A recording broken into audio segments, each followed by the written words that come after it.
आज आपल्याला पाहायचं आहे analysis of transaction by applying rules of debit and credit. तर ॲनालिसिस ऑफ ट्रान्झॅक्शन बघा, ते टॅब्युलर फॉर्ममध्ये बघायचं आहे. कमेन्स बिझनेस विथ कॅश ₹50,000 म्हणजे व्यवसायाला रोख कॅश हे ₹50,000 आणून व्यवसायाला सुरुवात केली. त्यातले 2 आस्पेक्ट फाइंड आउट करायचं आहे. पहिला आस्पेक्ट येणार आहे कॅश कम्स इन बिझनेस, दुसरं proprietor is the giver.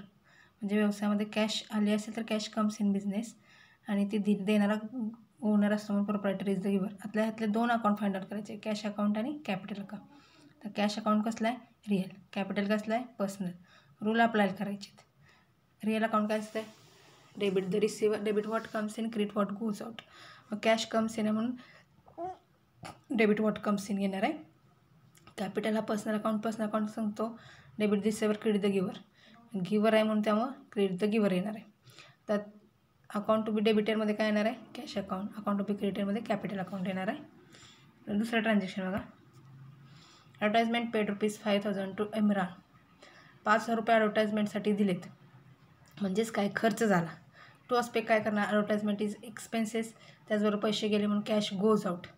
2 aspect आले, त्यातल्या 2 आस्पेक्टमध्ये 2 अकाउंट येणार आहे. ॲडव्हर्टाइजमेंट अकाउंट येणार, दुसरा कॅश अकाउंट. तर ॲडव्हर्टाइजमेंट अकाउंट हा नॉमिनल अकाउंट आहे, कॅश अकाउंट हा रिअल अकाउंट आहे. तर नॉमिनल अकाउंट काय सांगते? Debit all expenses, losses, credit all income and gain येणार आहे रूल आपल्यामध्ये. त्यानंतर रिअल अकाउंट काय सांगते? Debit what comes in, credit what goes out, credit what goes out. आणि त्यानंतर काय येणार आहे? ॲडव्हर्टाइजमेंट अकाउंट आणि दुसरा कॅश अकाउंट असं येणार आहे. त्यानंतर तिसरं बघा, deposited cash into bank of India ₹10,000. बँकेमध्ये ₹10,000 भरलेत, तर रोख कॅश बँकेमध्ये भरली, तर घेणारा कोण आहे? बँक. हे पहिला आस्पेक्ट येणार आहे. आणि पैसे गेले, त्यामुळे 2 आस्पेक्ट काय येणार आहे? Bank of India is the receiver, cash goes out. हे 2 आस्पेक्ट येणार आहे. 2 आस्पेक्ट आल्यानंतर त्यातला 2 अकाउंट काढायचे आहेत. बँक ऑफ इंडिया अकाउंट एक येणार आहे आणि कॅश अकाउंट. आता बँक ऑफ इंडिया कसला अकाउंट आहे? पर्सनल अकाउंट आहे. कॅश अकाउंट हा रिअल अकाउंट आहे. पर्सनल अकाउंटचा रूल काय सांगते? Debit the receiver, credit the giver. मग बँकेने घेतल्या म्हणून डेबिट द रिसिव्हर. कॅश हा रिअल अकाउंट काय सांगतो? Debit what comes in, credit what, cash गेली म्हणून क्रेडिट व्हॉट गोज आउट येणार आहे. मग डेबिट कोणाला देणार आहे? बँक ऑफ इंडियाला. क्रेडिट कोणाला देणार आहे? कॅशला. त्यानंतर चौथं बघा, परचेस गुड्स फ्रॉम सुनील ₹13,000. आता सुनीलकडून ₹13,000चा माल खरेदी केला, म्हणजे उधारीवर माल खरेदी केला आहे. म्हणजे माल खरेदी केला, देणारा सुनील आहे. 2 आस्पेक्ट येणार आहे, purchases and expenses, Sunil is the giver. हे 2 आस्पेक्ट आले. 2 आस्पेक्टमध्ये 2 अकाउंट काय आहेत? परचेस अकाउंट, दुसरा आहे सुनील अकाउंट. आता परचेस अकाउंट कसलं आहे? Nominal account. सुनील अकाउंट कसं आहे? Personal account. आता नॉमिनल अकाउंट काय सांगते? नॉमिनल अकाउंटचा rule debit the receiver, credit the giver. Nominal account debit what, debit expenses and losses, credit income and gains. Purchase expenses आहे म्हणून डेबिट ऑल एक्सपेन्सेस येणार आहे. पर्सनल अकाउंट काय सांगते? Debit the receiver, credit the giver. त्यामुळे काय येणार आहे? Credit the giver. त्यामुळे डेबिटला काय येणार आहे? परचेस अकाउंट, क्रेडिटला काय येणार आहे? सुनील अकाउंट. त्यानंतर 5वं, सोल गुड्स फॉर कॅश ₹12,000. रोखीनं माल विकला म्हणजे पैसे आले, माल गेला. कॅश कम्स इन बिझनेस आणि दुसरा येणार आहे सेल्स इज अँड इन्कम. आता 2 अकाउंट कुठले येणार आहे? कॅश अकाउंट आणि दुसरा सेल्स अकाउंट. आता कॅश अकाउंट कसलं आहे? Real account. आणि सेल्स अकाउंट कसलं आहे? Nominal account. हे येणार आहे क्लासिफिकेशनमध्ये. परत येणार आहे रूल आपल्यामध्ये काय येणार आहे? रिअलचा रूल काय? Debit the receiver, debit what comes in, credit what goes out, cash comes in म्हणून डेबिट व्हॉट कम्स इन येणार आहे. त्या नॉमिनल अकाउंट काय असतं? Debit all expenses, losses, credit all income and gain. तर सेल्स आणि income म्हणून credit all income. त्यामुळे डेबिट अकाउंट कुठला येणार? Cash account. आणि क्रेडिट अकाउंट काय येणार आहे? Sales account. त्यानंतर पुढे बघा, रिसिव्ड कमिशन ₹4,500. म्हणजे ₹4,500 कमिशनचे मिळाले म्हणजे पैसे आले आणि ते कशाचे? कमिशनचे. मग 2 आस्पेक्ट काय येणार आहे? Cash comes in business, commission is and income असं येणार आहे. त्यामुळे 2 अकाउंट काय येणार आहे? कॅश अकाउंट आणि दुसरा कमिशन अकाउंट. आता कॅश अकाउंट हा कसला आहे? Real account. कमिशन नॉमिनल आहे. रिअल अकाउंटचं रूल काय सांगते? Debit what comes in, credit what goes out. Debit what comes इनमध्ये डेबिट व्हॉट कम्स इन एक येणार आहे. आणि दुसरं काय? नॉमिनल अकाउंट काय सांगते? Debit all expense and losses, credit all income and gain. त्यामुळे दुसरं काय येणार? Credit all income. त्यानंतर काय येणार आहे? कॅश अकाउंट डेबिट येणार आहे आणि त्यानंतर काय येणार आहे? Commission account credit. अशा प्रकारे हे क्लासिफिकेशन करायचं आहे. त्यानंतर बघा, याच पद्धतीने ह्याचं करायचं आहे. आता ह्या ट्रान्झॅक्शन सांगते. Cummins business with cash ₹90,000. आता 2 आस्पेक्ट काय येणार आहे? कॅश कम्स इन बिझनेस आणि दुसरं प्रोप्रायटर इज द गिव्हर. हे 2 आस्पेक्ट आलं. 2 अकाउंट काय येणार आहे? कॅश अकाउंट आणि कॅपिटल अकाउंट. क्लासिफिकेशन काय येणार आहे, कॅश अकाउंट कसला आहे, हा रिअल आहे आणि कॅपिटल अकाउंट हा पर्सनल आहे. रिअल अकाउंटचे रूल सांगते, काय सांगते, डेबिट व्हॉट कम्स इन म्हणून येणार आहे आणि इकडे काय येणार आहे, credit the giver. Account to be डेबिटेडमध्ये कॅश अकाउंट आहे, अकाउंट टू बी क्रेडिटेडमध्ये कॅपिटल अकाउंट आहे. तर deposited cash in to Dena bank ₹9,000. टॉस पे काय येणार आहे, bank Dena bank is the receiver, cash goes out, हे दोन आस्पेक्ट येणार आहे. आता टू अकाउंट काय येणार आहे, देना बँक आणि दुसरं काय येणार आहे, अकाउंट कॅश अकाउंट. त्यानंतर क्लासिफिकेशन काय येणार आहे, देना बँक हे कसले, पर्सनल अकाउंट, कॅश कसलं आहे, रिअल. रूल अप्लायमध्ये काय येणार आहे, बँक इज द रिसिवर म्हणजे डेबिट द रिसिवर आणि इकडं क्रेडिट व्हॉट गोज आउट. आणि त्यानंतर देना बँक अकाउंट डेबिट येणार आहे आणि कॅश क्रेडिट येणार आहे क्रेडिट कॉलममध्ये. अशा प्रकारे करायचं आहे.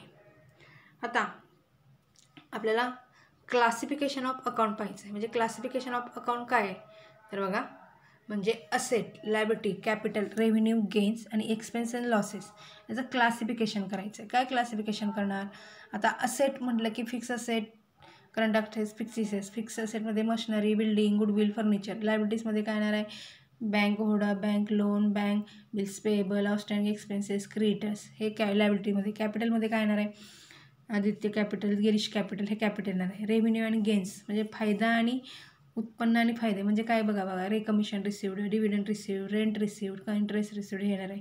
एक्सपेन्स अँड लॉसेसमध्ये काय नाही, wages, loss by fire, printing and stationery, rent paid, dividend paid हे येणार आहे.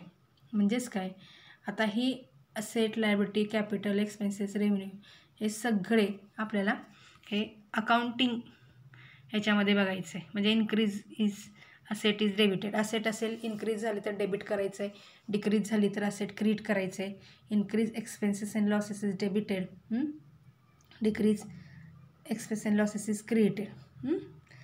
आता for changes in liability in capital, मग increase in liability is created, decrease is liability is debited, increase is liability is created, decrease is liability is debited.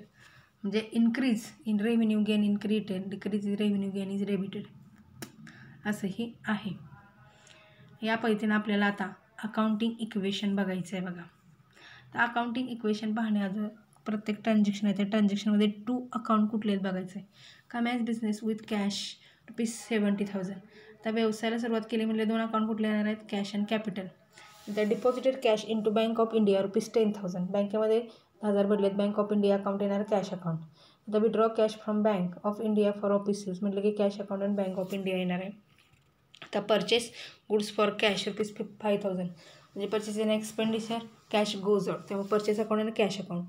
नंतर पाचवा आहे purchase goods on credit from Kiran stores ₹6,000. यातलं काय येणार आहे, purchase account आणि किरण stores account येणार आहे. त्यानंतर सहावा बघा, सोल गुड्स फॉर कॅश म्हटल्यावर कॅश अकाउंट आणि सेल्स अकाउंट येणार आहे. तर सोल गुड्स टू रोहिणी म्हटलं की रोहिणी अकाउंट आणि सेल्स. या पद्धतीने प्रत्येक अकाउंटमधले दोन अकाउंट काढायचे. आता त्याच पद्धतीनं कुठला अकाउंट हा पर्सनल आहे, रिअल आहे, नॉमिनल आहे हे पाहिजे. आता बघा, classify the following account into personal, real and nominal account. तर स्टेशनरी अकाउंट हा नॉमिनल अकाउंट आहे, महेश अकाउंट हा पर्सनल अकाउंट आहे. त्यानंतर मशिनरी अकाउंट हा रिअल अकाउंट आहे, कॅपिटल अकाउंट हा पर्सनल अकाउंट आहे. लॉस बाय फायर म्हणजे लॉस झाला आहे, नॉमिनल अकाउंट आहे. पुणे म्युन्सिपल कॉर्पोरेशन अकाउंट ही तयार केलेले आहे, आर्टिफिशियल पर्सनल म्हणजे पर्सनल अकाउंट आहे. बिल्डिंग अकाउंट हा रिअल अकाउंट आहे. बँक ऑफ महाराष्ट्र ही सुद्धा तयार केलेलं आहे म्हणून कसलं आहे, पर्सनल अकाउंट आहे. कॉपीराईट रिअल अकाउंट आहे. रिपेअर नॉमिनल अकाउंट आहे. लॅपटॉप रिअल अकाउंट आहे. वेजेस नॉमिनल आहे. असं हे करायचं आहे बघा. हे अशा पद्धतीनं पर्सनल, रिअल आणि नॉमिनल अकाउंट. आता हे खाली पण असंच दिलं आहे, कॅश अकाउंट रिअल आहे. आउटस्टँडिंग सॅलरी, आउटस्टँडिंग शब्द लावला की पर्सनल झाला, नुसता सॅलरी अकाउंट असतं तर नॉमिनल अकाउंट असतं. Rohit account personal account. Personal furniture account real account. Life insurance corporation account कसला आहे, personal account. Goodwill real. Prepaid insurance, prepaid शब्द लावला की पर्सनल अकाउंट झाला. ट्रेडमार्क अकाउंट कसला झाला, real. Commission nominal. Loan account कसला झाला, loan account personal. Drawing personal. Rent किंवा इंटरेस्ट अकाउंट कसला झाला, नॉमिनल.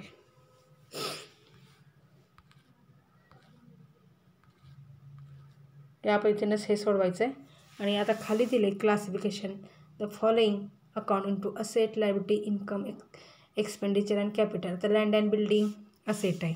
इंटरेस्ट रिसिव्ड इन्कम आहे. कॉम्प्युटर असेट आहे. Sundry creditors liability. Bills receivable asset आहे. डिस्काउंट अलाउड कसला आहे, एक्सपेंडिचर आहे. सन्ड्री डेटर्स असेट आहे. गुडविल असेट आहे. फ्रेट काय आहे, FRAGST फ्रेट एक्सपेन्सेस आहेत. डिस्काउंट रिसिव्ड इन्कम आहे. Bills payable liability. Amit capital liability. त्यानंतर अमित कॅपिटल आहे. इंटरेस्ट ऑन फिक्स डिपॉझिट म्हणजेच असेट आहे. बँक ओव्हरड्राफ्ट लायबिलिटी आहे. Live stock. आता लाईव्ह स्टॉक हे काय झाले, असेट आहे. प्रिंटिंग स्टेशनरी नॉमिनल आहे म्हणजेच काय, एक्सपेंडिचर आहे. कॅश ॲट बँक असेट आहे. रेंट रिसिव्ड इन्कम आहे. रिपेअर अँड मेंटेनन्स एक्सपेंडिचर आहे. कॅरेज एक्सपेंडिचर आहे. आउटस्टँडिंग रेंट लायबिलिटी आहे. त्यानंतर कमिशन रिसिव्ड काय, कमिशन म्हटलं की इन्कम आलं.